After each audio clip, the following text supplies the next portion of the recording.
So I just wanted to feel like I was having wins even when I was investing, like just small amounts, right? So I did all of my recurring bills from smallest to largest just so I could tell myself I was covering more bills. So the second I got like $10 a month in passive income, I'm like, Netflix is paid for forever. I'm amazing.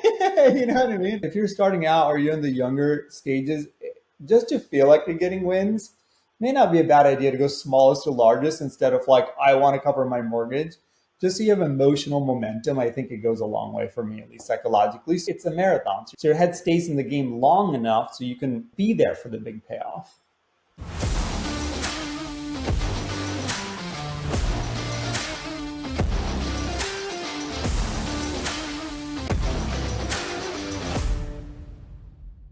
What's up, Asim? Good to have you on the show.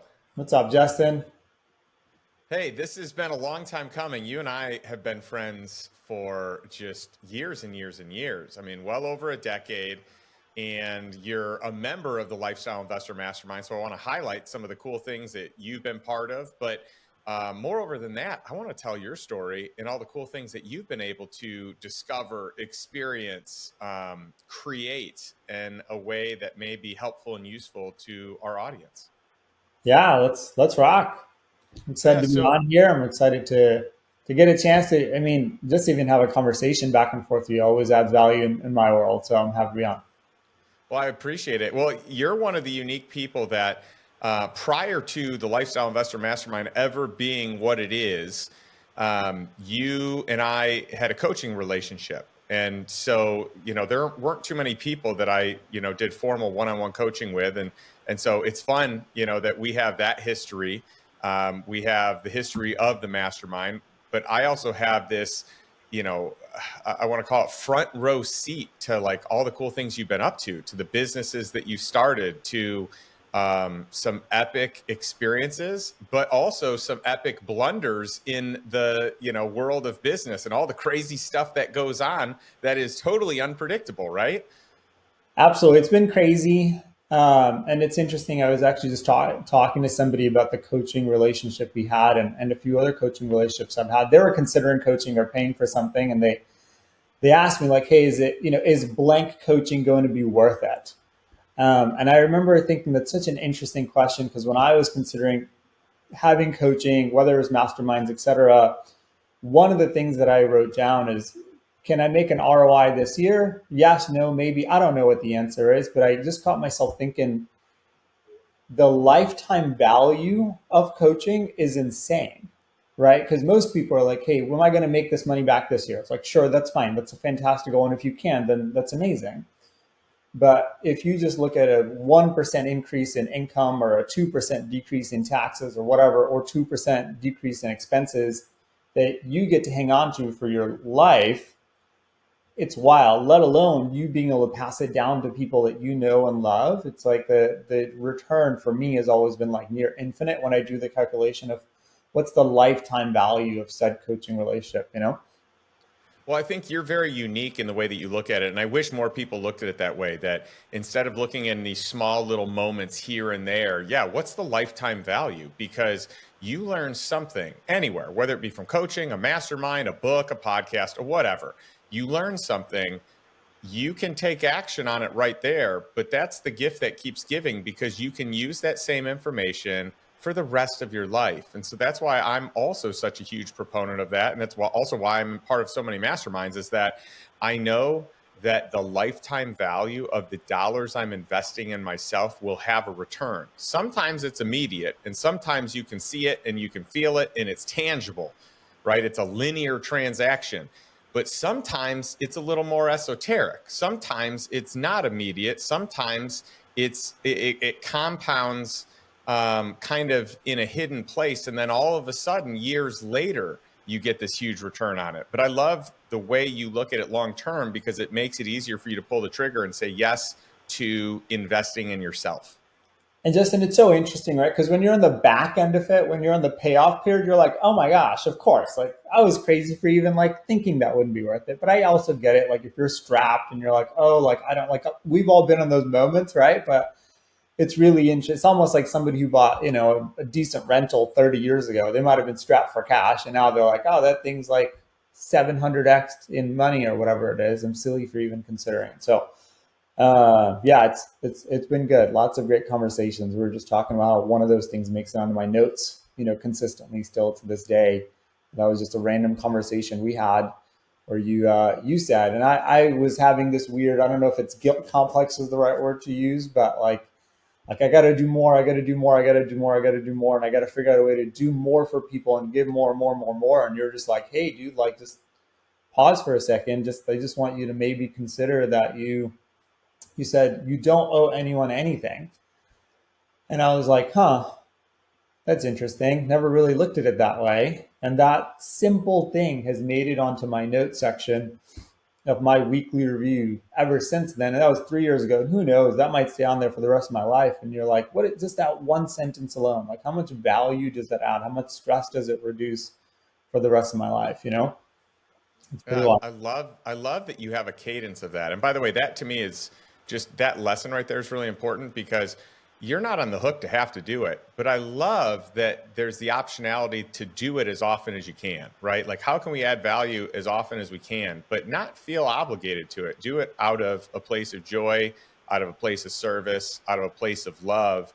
That's a way different temperament. It's a way different experience than feeling an obligation that you have to fulfill something that's not even an obligation in the first place. But I love that you have this cadence. You have this Sunday notes check-in cadence where you assess the week before, the week ahead, and you remind yourself of some important lessons that you've learned along the way. I'd love to have you share more of it because I think it's fantastic. So as silly as it sounds, it's old, pen and paper. I take a little printer paper and I put the different parts of my life in boxes, whether it's, X company or one of them, literally one of the boxes is labeled financial freedom. And it's like, what are the things that I need to be reviewing or whatever. Sometimes it's literally like, that's where reviewing deal flow to make sure I'm making time for it. For right now, it says, high depreciating cash flow assets as a constant reminder. It just says that on there. So I've got different things in here, whether it's rentals or the sales teams or empowered energy, etc. And one of them is personal. On my personal, it may have like admin financial things, right? Like taxes, right? Like it's nice to put that on there and just know, hey, like this, what do I need to do to stay up with it? Or you don't owe anyone anything. I have life by design written on there.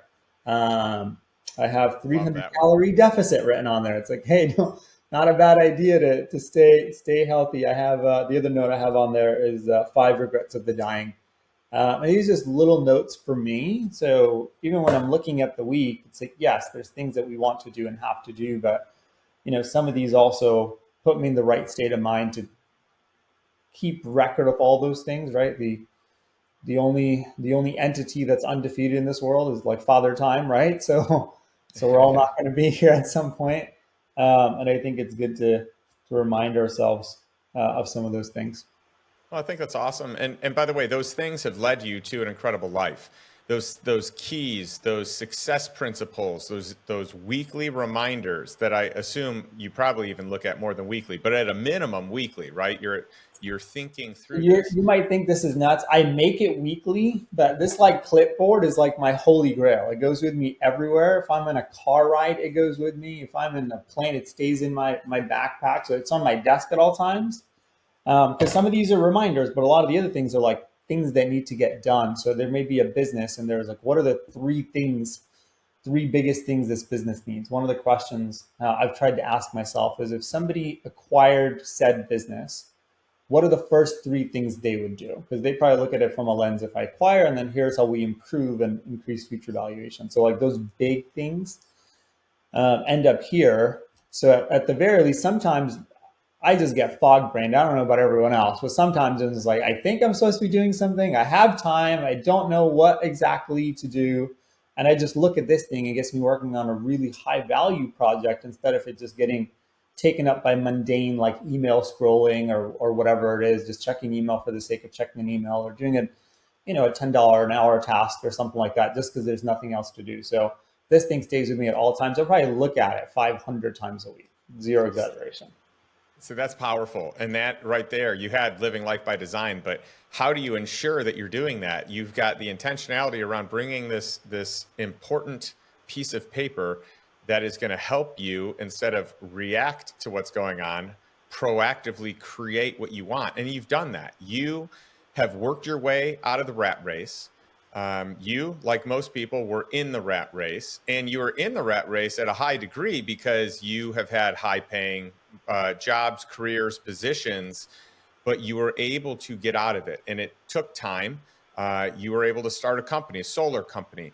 I would love to hear some of your progression, because today, if people looked at you, from the outside and saw your life, they'd say, "Oh my gosh, Asim, you've got it made. You are traveling like crazy. Your family is lovely. You've got everything you could ever want. You've got all the passive income that you need to live the life that you live." Right? But how did you get there? Can you walk us back through what life was like before you had financial freedom? I'll walk you way back. I come from not a lot. Born in Pakistan, moved here when I was 10, and also like family that was not well off, not the 1% in Pakistan by any means. And I don't say that as a negative; it's just the reality of it. But came to the States. Dad was a cab driver, worked his tail off, probably the hardest working person I've ever known in my entire life, by far. But it was really interesting where even along the way, um, I had an amazing support system and a father that was always challenging my thought process. Like he would say, like he had his own like funny little sayings, right? He would say, like we'd look at a toothpick and he'd be like, never forget somebody invented the toothpick and is making a ton of money on it, right? But even like little things like that, you're like, huh, that's interesting. Somebody did make a silly little toothpick and is probably a bazillionaire off of it, right? And on the other hand, I had a mother that was ridiculously supportive. Like I had such a level of comfort where no matter what I did, if I failed and completely just fell on my face big time, I just knew my mom would just be there for me. She's like, "You're amazing," right? And it's like I think that dynamic worked out really well for me. So did that. I went to school. Um, so a lot of people don't know this, but the reason we ended up we were in New York, we moved to Connecticut because my father was, when he was visiting Pakistan, he was in a rural area and he got sick and they ended up using a used needle on him. Ugh. The doctor did to try to save some money or something. Obviously, he didn't know, but he got hepatitis A, B, and C at the same time. And they were like, "You got 6 months to live." So I remember those convos of like, dad teaching me how to balance checkbooks in like elementary school. Like, hey, if I'm not here in 6 months from now, I'm like, I don't even know what any of this is, right? It's funny now. He made it, he's good, all that stuff. But I'm like, dude, like I don't even know what a checkbook is. Like this is not gonna play out. But everything worked out okay, and he recovered. Thank goodness he had like less than 2% chance. So he moved to Connecticut, ended up doing high school here. But I think some of those experiences also forced me to make sure that I was not just taking the normal path in college, etc. And I ended up in a sales opportunity. And I think there's two things I loved that I had, unlimited upside, which I wouldn't have had at a normal job, hourly, etc. And then on the other hand, I had my parents who were the biggest cheerleaders where they're like, hey, like, I don't know if they necessarily believe in premium knives by any means, but my parents always used to say like, "Hey, I don't want you working somewhere where you're not going to learn anything," right? So they were like, "If you're going to go work somewhere where you're going to make, let's say the going rate is $10 an hour, so okay, if you're going to make, even if somebody pays you 20, but you're not learning anything, rather you not do that. Just go somewhere else where you'll learn." And so I had some really key principles that I was brought up with, and I think there's a lot, those things really set me up big time. My dad taught me so many things. He used to say things like, "You're either going to be paid for your back or your brain, so just develop your brain because your back's not going to be there forever. Like you won't be able to work hard forever." So those things led me into staying in sales because there's people that get into sales and maybe you don't have the support system or whatever. Um, Made decent money. I really prided myself on being the hardest worker in the room at all times. I don't think I was the most talented. I think I just ended up becoming really good because the whole 10,000 hour rule or whatever, it's like I just had so many more practice shots and maybe way more failures than a lot of people. And then I invested that. We did some investments, whether it's gas stations with family, and then over time, getting more rentals and other just getting into other constant investment vehicles. Um, but Justin, I think along the way, what was probably really important was celebrating the small wins. Like I couldn't even imagine in my wildest dreams that we'd be where we are right now with our investing journey. But like even little things, like I remember thinking early on, like, man, even if we can get $2,000 a month, like if we can get to $2,000 a month, then I'll have this level of peace, where it's like at the very least, I'll always be able to put food on the table or cover, a cheap rent for 800 to 1,000 and at least cover food if everything goes to crap. And then I was like, well, I wonder, like, how about 2,500? Now we're at 2,000. How about three? And I remember at one point thinking, like, oh my gosh, if there's only a way that I could get to $5,000 a month, life would be amazing, right? And then you get there and you're like, oh, well, maybe I get to 7,500. So I'm only sharing these things because I think it's really easy to say, like, oh, well, you've got 800K or whatever a year passive income.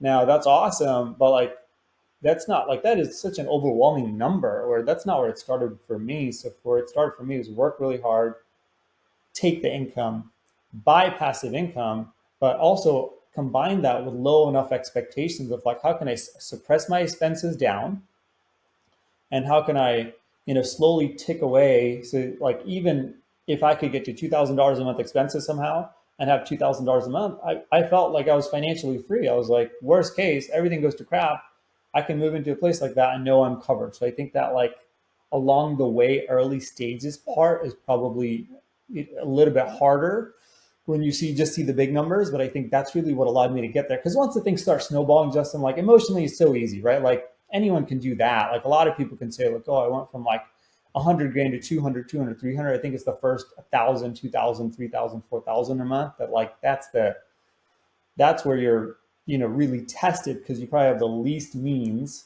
that you've had. It's new stuff, so you're probably nervous out of your mind because you're like, what if it doesn't work, right? Um, so at least that's what worked for me along the way.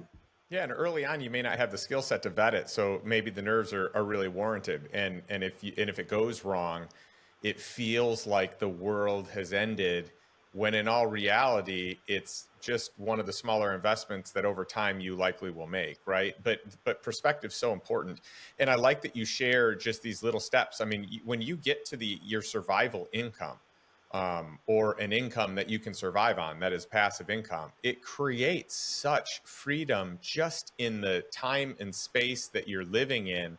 I mean, it removes so much pressure, it removes so much stress, because no matter what, you and your family will be fine. And for a lot of people listening, your jump may not be straight to $1,000 of passive income or $2,000. It might be $100 of passive income, and then you get to 150, and maybe you're only covering a utility bill or two, and then over time you get to covering all the utilities, you get to covering the car payments, you get to covering your mortgage or your rent, and it does add up over time. So there needs to be some persistence, there needs to be some education around it. But you've really done a great job with it. And I like that you had this great idea, mindset, understanding around, hey, let's reduce expenses as best we can. Let's get the passive income one step at a time. But one of the things that you said that I loved was, let's pretend that the active income doesn't even exist, because it could go away. I could lose my job, or I could lose my business. It could go under, and all that could be washed away in a moment. And I'd love to hear your thoughts on that.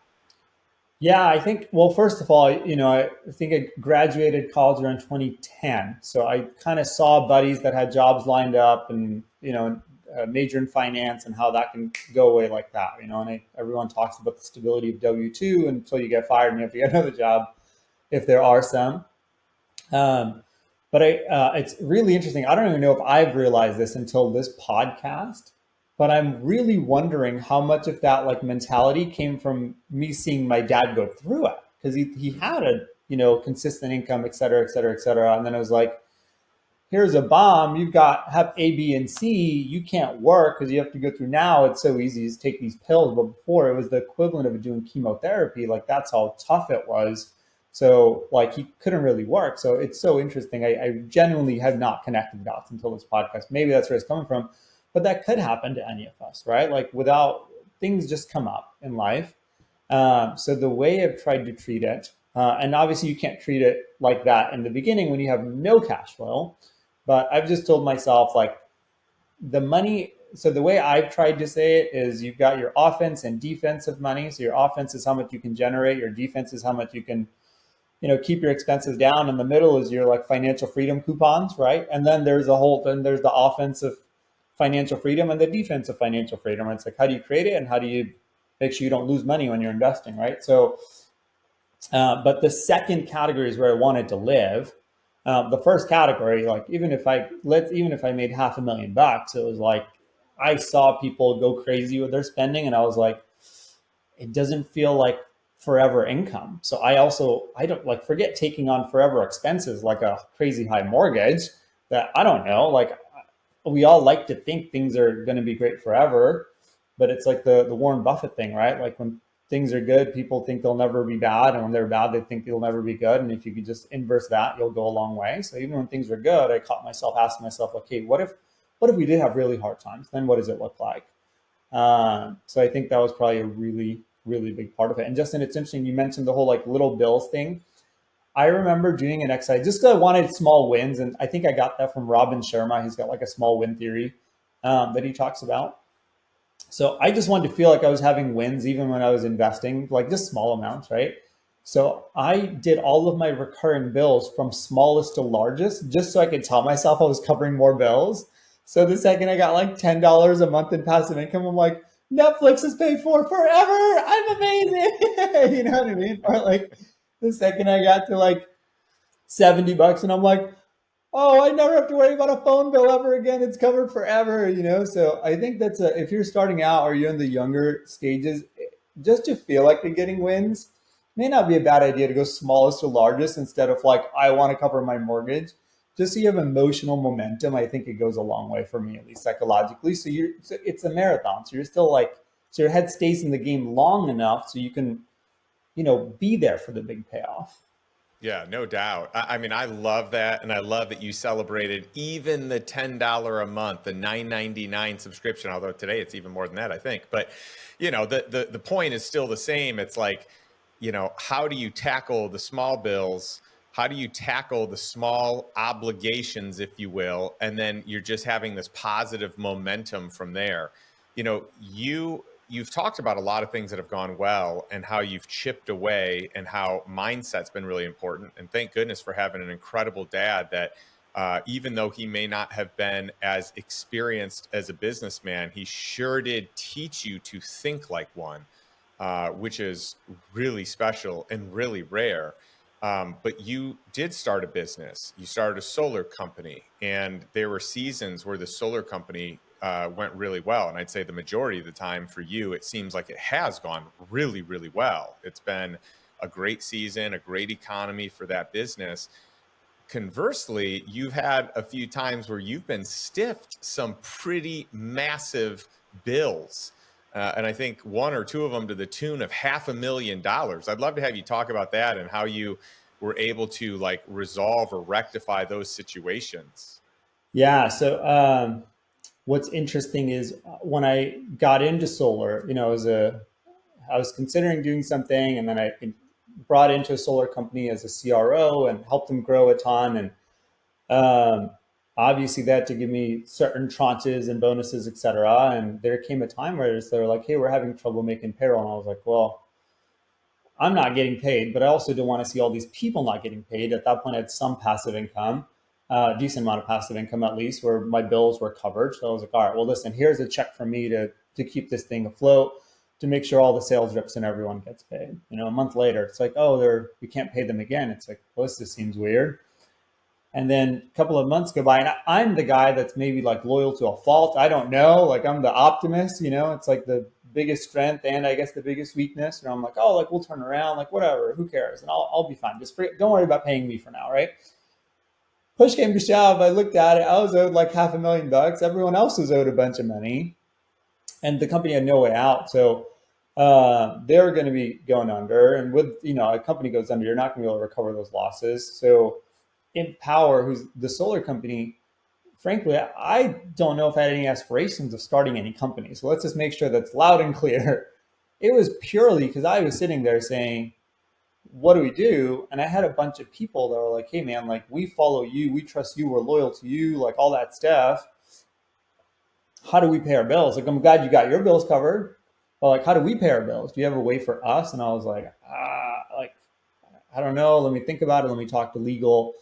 And essentially it came out to like, all right, let me start this thing just so we can have a place where people can work here and they can count on them getting paid. For whatever reason over the years, it created a decent um, reputation that I've never stiffed people and I never would. So for that reason, there's a decent level of trust.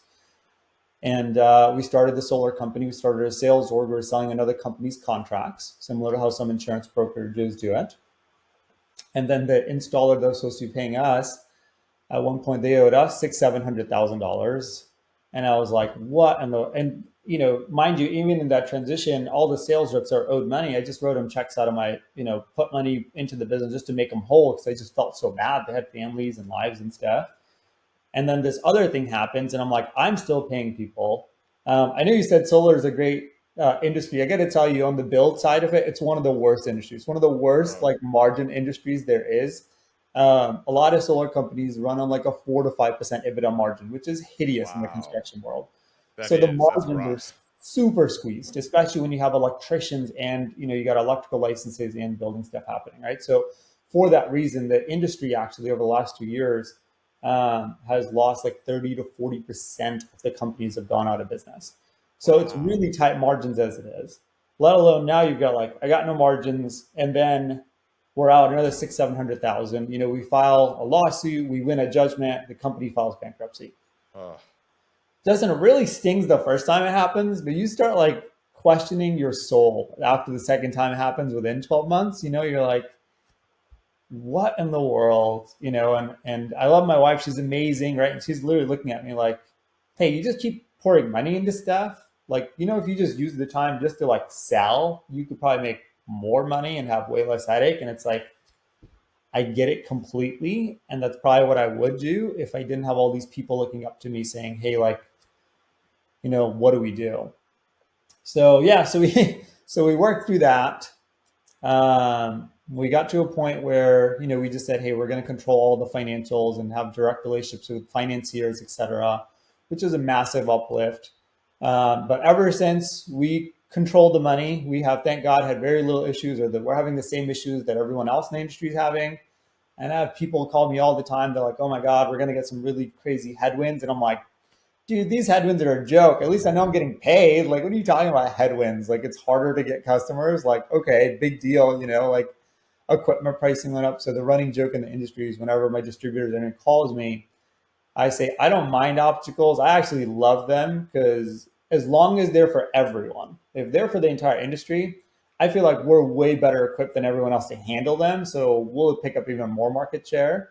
But it's that's kind of where our attitude's been now, and we're doing well now, and everyone gets paid and all that stuff, and it's really cool to see a lot of our people now going down the same pathway that I did, where they made good money in sales, and now they're using that to invest. And a lot of them have aspirations of getting to six figures in passive cash flow, and a lot of them are well on their way. They all have their job optional number, and they're on their own path for 3 to 5 years to getting to job optional. And I joke with them where I'm like, hey, solar's what you might call it, but I really feel like my passion is helping people get to job optional. Solar is just an amazing pathway for me to be able to help them get there, because our pay scales are aggressive, and we're okay with the lower EBITDA margins on our end, and that's purely because of the other cash flow coming into my life. oh, I love that. And I love that you are not afraid to teach your people how they can make a job obsolete. I think that is so cool. I think too many founders, so many founders, or executives are afraid to have their people leave, so they're afraid to educate them, to teach them about the finances and passive income. And I love that you're doing that, and I love that you supported them even when you didn't know what was going to happen, because you cared and you had established relationships with these people. And by the way, no surprise whatsoever, they're incredibly loyal to you, and you guys have done really well, and they're willing to go to bat for you in tough times because you went to bat for them. I think that's so cool. We definitely should get into some of the passive income, but before we do, you utilize a very unique strategy. I've had another person on the call, actually two other people on the call, that have moved to Puerto Rico, that have taken advantage of Acts 20 and 22, which have been renamed. I know they're not the same name anymore, but in a way that was able to offset your taxable income. And I'd love to hear your experience there. I know you're back in Connecticut now, but for a while, I visited you in Puerto Rico. So, I saw you and your wife, and this is before you had your son, and it was cool seeing the life that you had built there. And I know that you were eager also to come back, to put in your time and to come back. Yeah, so it's really interesting with some of the gas stations, et cetera. We had some significant liquidity events that were around the corner, and I think part of it is having that support where it's like, if I have an idea, like I can see, being in relationships, et cetera, where someone be like, no, that's crazy, and lucky to have a wife who's like, that sounds crazy, but that's sounds like an Asim idea. You know what I mean? And she supports it. I think it was a unique timing for us where I think COVID was at its peak. This is before the vaccine, I believe. So COVID at its peak. Everyone's working remote as it is. We knew we had, and obviously valuation of the businesses were going through the roof at that point because people were looking for other ways to make income. There was significant inflation of businesses being purchased, et cetera, happening at that time. So we had some big, cap gains events coming up that we knew of, and we were just like, hey, we're working from home anyways. At the time, it was just like, let's just do 1 year. Like seems like everyone's going to be working from home for the foreseeable future anyways. So, for Connecticut, it was 10 degrees or something when we made that decision, and Puerto Rico is 73 degrees. So it started by, hey, let's just go there to check it out to see if it even feels safe enough. Because to me, that was the top priority. If at the end of the day we didn't feel safe and any staff, what's the point of feeling like you're in a complete prison, right? And we checked out some areas of Puerto Rico that were like, I don't think we could stay here. We ended up in a community that was like, this is amazing, this is perfect. So for us, it was just, let's just do 1 year at a time and reevaluate. We did our first year in Puerto Rico, and everyone is still pretty much working remote.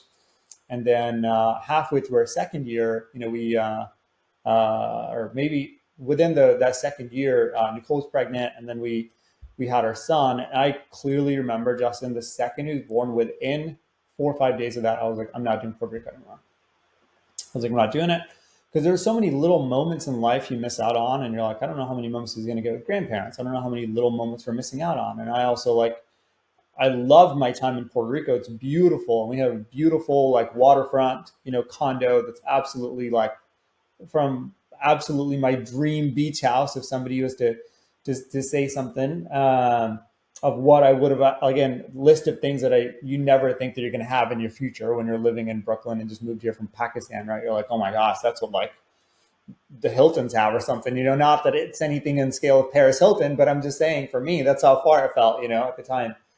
So I remember having that thought, and I talked to our legal team, and they're like, you have to do a minimum of 3 years. And that's how we ended up at the 3 year mark. But I had a great experience there. Loved my time there. Loved, the weather there in the winter is absolutely gorgeous. And the inverse of that, it's a similar conversation what we've had before, where it's also, if the whole point of making money is to have freedom, and then you feel like you have to do a certain number of days, I think there's just something about entrepreneurs that just I don't want anyone telling me how I have to live my life. So in that regard, counting the days and all that stuff, I was like, this is driving me nuts. We just have to, let's figure out different ways to have, different tax strategies moving forward. And for that, frankly, super grateful for being part of Lifestyle Investor personally, because I feel like we have really good tax strategies now, with a couple of people that you introduced our way, and we feel like now we can have the best of both worlds. You know. Well, I love it. Well, you got a chance to move to Puerto Rico to take advantage of some nice tax situations for the huge capital gains that you had. But what's cool is if you do the right type of tax strategy and you have the right team, you can do that without needing to move to Puerto Rico. And this was my wife's big, argument or Justin, I was trying to statement. get you to move down there. I was just You like, who were, do I like? Let's just get everyone here. So it makes, and I maybe it was purely selfish. So you'll make the days go by faster if there's more people I love here, you know? yeah. My Um, my wife's funny though. She's smart. She gives the objections that are really hard to handle. She'll use my own stuff against me. She'll say, "Hey, Justin, don't you talk about being in a position of choice and creating financial freedom so you don't have to do anything? So why do you have to move to Puerto Rico then? And why would you have to be there for 3 years? I thought you were building this life so that we had optionality and we could choose to live wherever we wanted." That's my wife's argument to me. So we never ended up moving. And it all worked out great, but it's really fun and funny and interesting when your wife uses your own stuff against you. And it's really good, Good. legitimate It's like points. I'm good like, legitimate. okay, touche, you're right. Totally. And I think it's one of those where it's like there's nothing wrong with visiting. And I think a lot of people, when they go into it, I think as entrepreneurs, for a lot of people, just the concept of inefficiency just drives us insane. So it's like, well, if there's something better, why wouldn't we? Right. But Yep. it just goes back to at some point, like those, what's more valuable, the moments with people that we may never have again, or the dollars that we can create more of, you know. And I think at some point we all get to the other side of it. But for us, I think we lucked out. But for us, it was mainly during COVID, and at that point, don't think I missed out on all that much at all. So I think it was just a very unique opportunity. But again, an opportunity that, I don't know if I would have been introduced to without the introductions that you made when we were coaching. Back to, like, what's the lifetime value of one coaching call or one introduction, or putting yourself in a position to have time with people whose time's really valuable.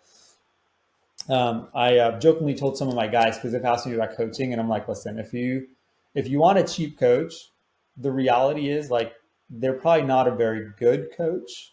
But if you want somebody to get you to where you want to be, then they're probably really successful, and their time's worth a lot, you know? So I even remember when we did the coaching, I was like, Justin, what does it take?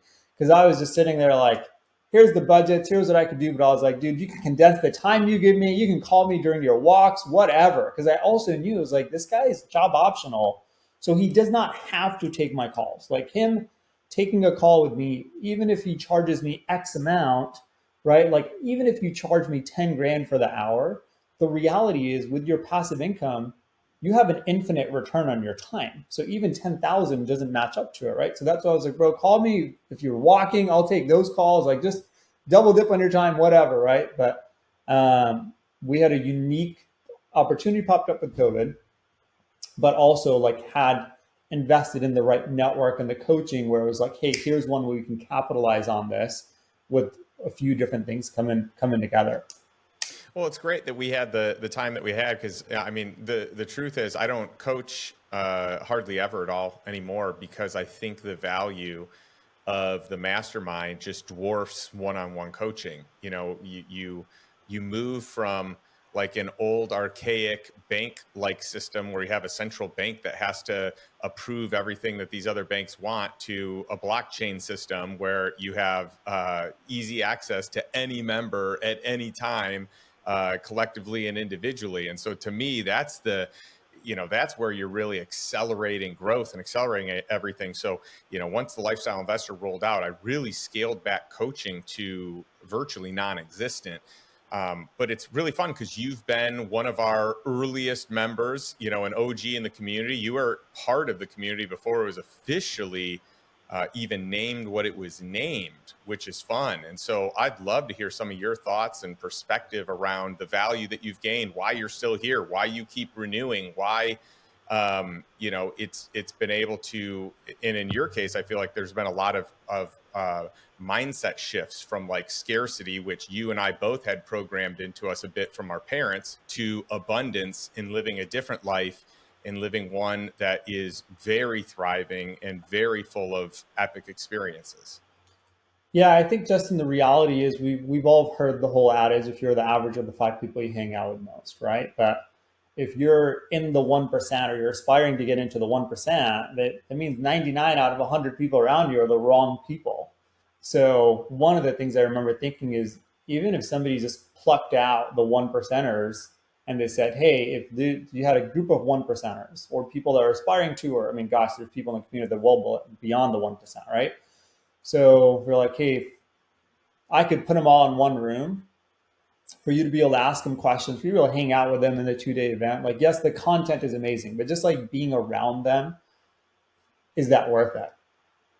I would say absolutely. Like, what does it take, right? So that's my mentality. Is it's just, it would be so much work for me to actively network into the one percenters. Like, that's also such an awkward question. Like, what do you ask them? They're like, hey dude, what's your net worth? I'm trying to figure out, like, if you really want to hang out with, but you've indirectly, through your filtration, you've kind of done that for us. I think just that goes a long way.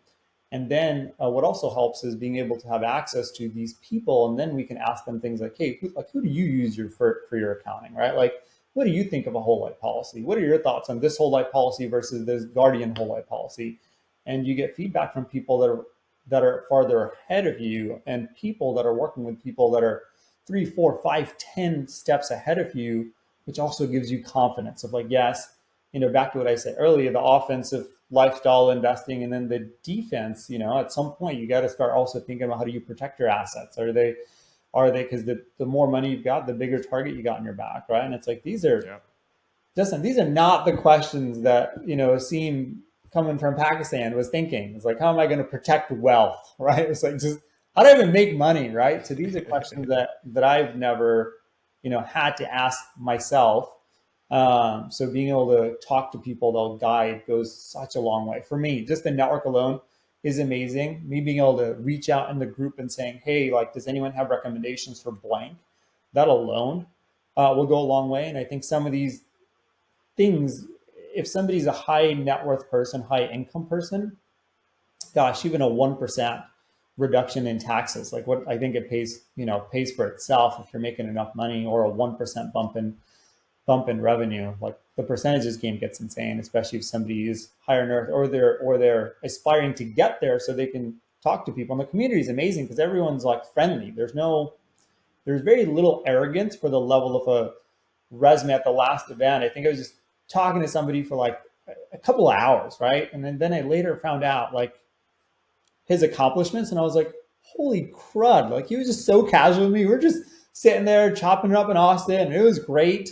And like, I was like, if I had to pay for that time, it would have been more than what my entire membership was for the year. Yeah, So it's really good people. hysterical when, we have people all the time that, they talk to the community. They're like, gosh, these people are so down to earth. I learned so much.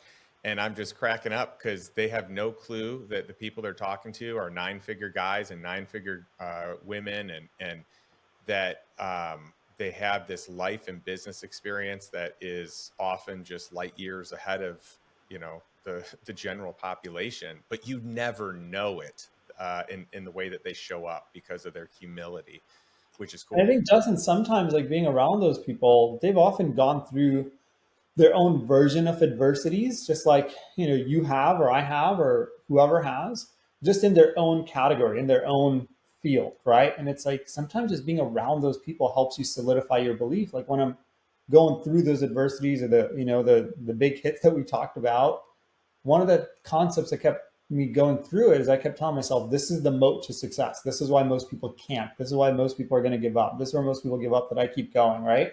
Or this is why most people will try and fail, and this is where they'll give up, and I don't. Because now, in a weird way, one of the things I kept telling myself, well, I've already paid the price, right? So like, might as well get value now, right? Like, I've already Yeah. paid the price. It can't get worse. So might as well use this lesson to make the next iteration safer, better, etc.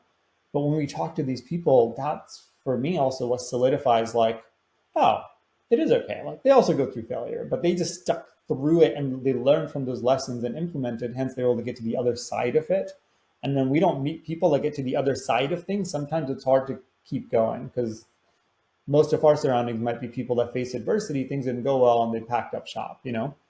Yeah, 100%. And you know, one of the greatest compliments I've gotten about our community is I've had several people say something to the gist of this. One person specifically say almost exactly this verbatim, that they join all these communities and they have to, you know, kind of wade through tons of people to find the ones that resonate, or the ones that are kind of at the level that they want to be at in certain aspects of their life. But joining Lifestyle Investor, they're they're recognizing that it's a 100% across the board. Like anyone they talk to is who they want to be talking to, and I think that that's cool. I mean, that's where you can really tap into that 1% that can give you that lifetime value, like you're talking about. You know that, you know, one relationship changes the game, one mindset shift changes the game, one tax strategy doesn't just change the game that year, it changes the game every single year you use it. And And that's why Justin, if you our compound it, if you save 10% on taxes and you run the math on the same money, put it in the S&P 500,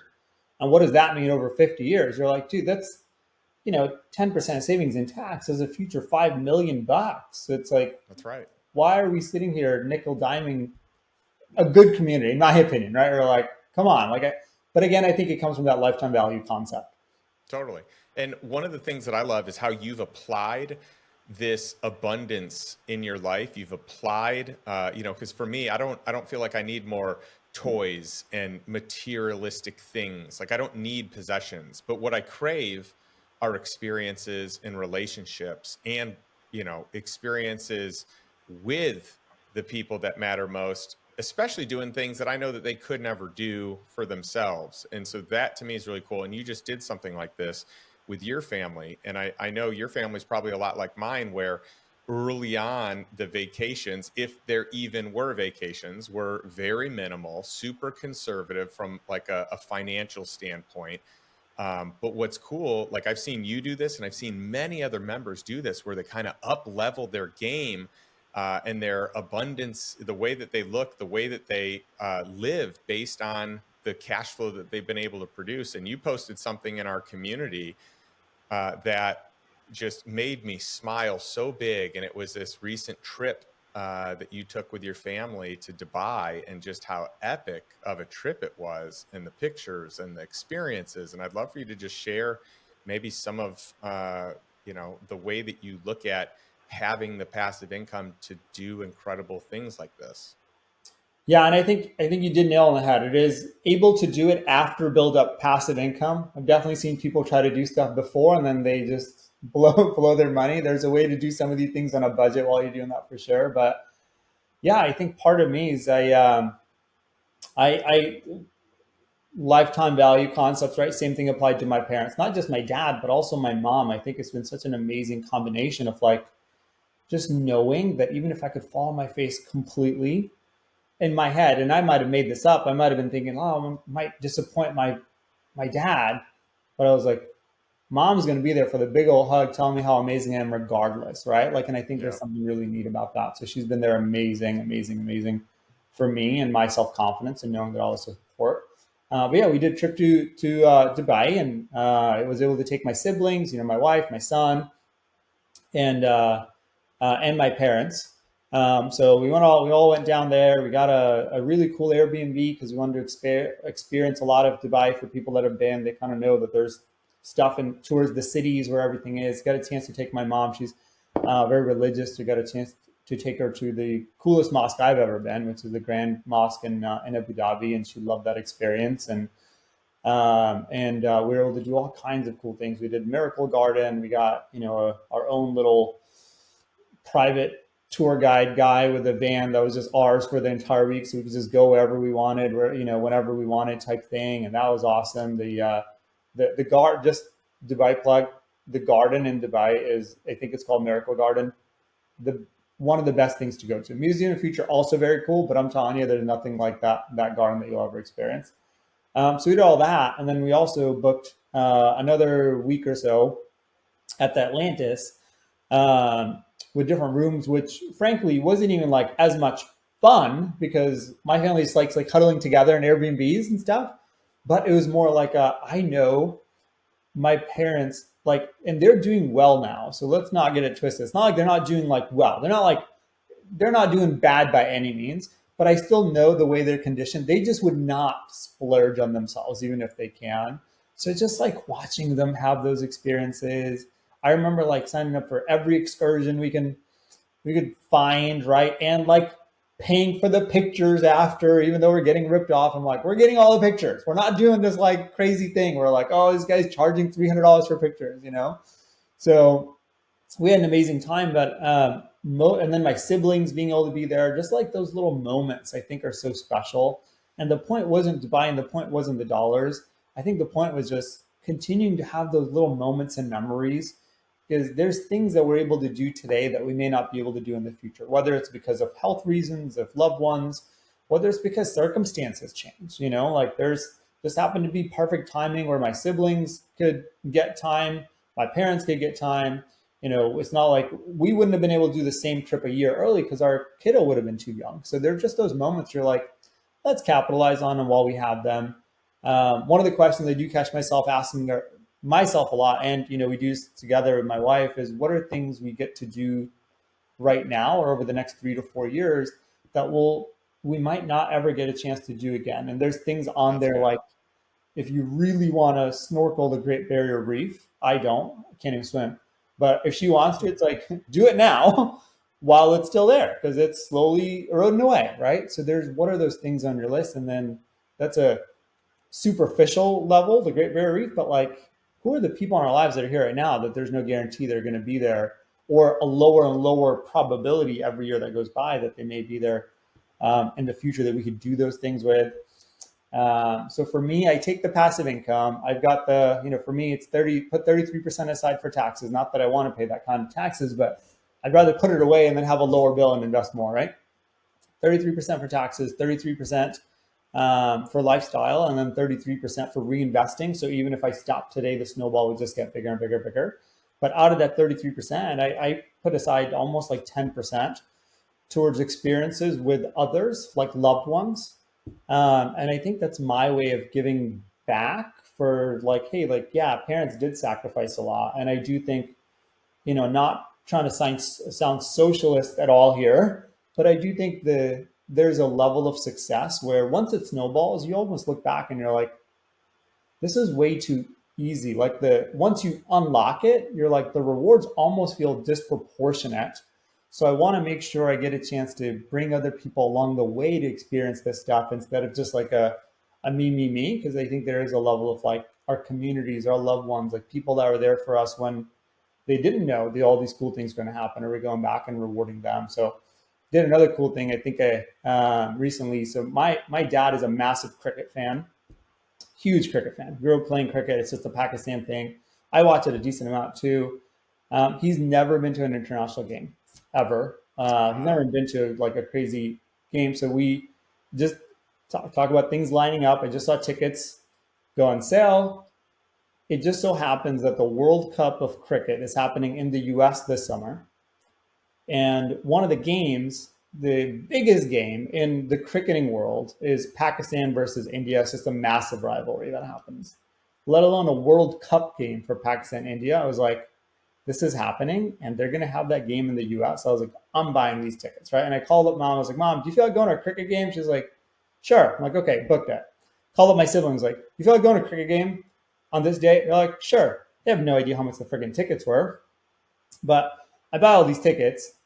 And I'm like, cool, we're going to this World Cup cricket, which is an amazing experience we're going to have this summer. We're going to go India, Pakistan. We're going to go to that game. I don't really care who wins. It's just like, that's going to be such a cool experience for them, but also like for me, like that's something I wouldn't do. Like Nicole likes it, but it's going to be a cool experience for her. The funniest part though was my dad was like, so how much you pay for those tickets? Like a couple of days later, I was like, oh, it was like, I forget what it was, 2,500, 3,000 bucks. And he's like, for all of them, right? And I was like, no, for each. And he goes, oh, that's such a ripoff. If I knew that, I wouldn't have, you know, we could just have people over our house. And he's like, and my mom finds out, she's like, I don't even like cricket. Like, I just said yes because I thought they were like cheap tickets. She's like, I don't even know what's happening half the time, right? My siblings don't really know it, but it's not about that. It's like, yeah, it's going to cost whatever, 18, 20 grand or something. But we're going to have just such a fun experience for the rest of our lives. And for me, as long as it fits within that like 10% set aside, it doesn't matter. I get to do whatever I want with it. And frankly, if I don't, then I'm falling into the greed trap of like just more, of like just having a higher net worth and chasing a bigger number. And that's not something I've ever wanted. But I think that concept of just not chasing a bigger number all the time has also been really like big time hit hard being part of the community where you see people like actually living an amazing life and not just like being worth $1 billion. And I know some people aspire to that, and I have nothing wrong with it. It's just not my goal is not to be a billionaire. As we've talked about, my goal is to be a time billionaire and actually like living that part out. Because when you don't, then you just look like a liar to everyone that you convince that you're making sacrifices, whether it's your wife or your loved one. Like, oh, I'm sacrificing now so we can. And then when you can, you just start chasing something else where you're not enjoying at least a percentage of it along the way. Just people start calling you a phony when you do that, or start thinking at least whether they tell you to your face or not. Well, Asim, that is such a beautiful story and such a great depiction of, living life fully, being a lifestyle investor, treating loved ones to epic experiences and getting that quality time. I just love it. And I love seeing so many people in our ecosystem, in, the mastermind community that are doing the same thing or similar things where they're saying, hey, let's put some lifestyle first here. Let's put some relationships first, and let's live in this world of abundance and generosity. So I love that. I think you're a great example, a great role model to so many. For those that want to learn more about you or see what you're up to, where can they find you? The best bet would probably be Instagram, Asim underscore 360 underscore. That's probably the best way. Or if you're in the community, you've got the contact. Outside the community, that's probably the best place to connect, I would say. And we can take it from there if there's a good conversation to be had for sure. I love it. Well, this was such a fun episode. I love, doing podcast interviews, first and foremost with my friends, secondly, with mastermind members, third, with entrepreneurs and investors, and fourth, just people that are living life on their terms with great hacks, with great strategies, with just really cool stories. And you're doing exactly that. So thanks so much. I like wrapping up every episode with a question to our audience. So if you're tuning in here, if you're watching this, if you're listening to this, my question for you is simple. It's the same one I ask every week. What's one step you can take today to move towards financial freedom and move towards living a life that you truly desire that's on your terms? So it's not life by default like most people live, but life by design. And what's something that you can take away from Asim's time and tips and thoughts and lifestyle that you could easily and quickly implement and plug into your life to move into that one step towards financial freedom? Thanks for tuning in, and we'll catch you next week. Thanks, Justin.